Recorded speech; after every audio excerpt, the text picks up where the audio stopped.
This is the sound of an ocean on Earth. And here's what it might sound like on Mars.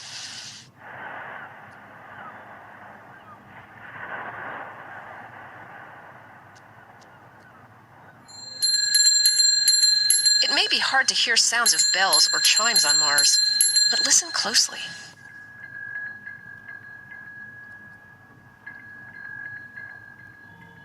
And a conversation on Earth might sound like whispers on Mars. For example, this essay from Alex Mather, the student who named the rover. We are a species of explorers, and we will meet many setbacks on the way to Mars. However, we can persevere. Might sound like this on Mars. We are a species of explorers, and we will meet many setbacks on the way to Mars. However, we can persevere.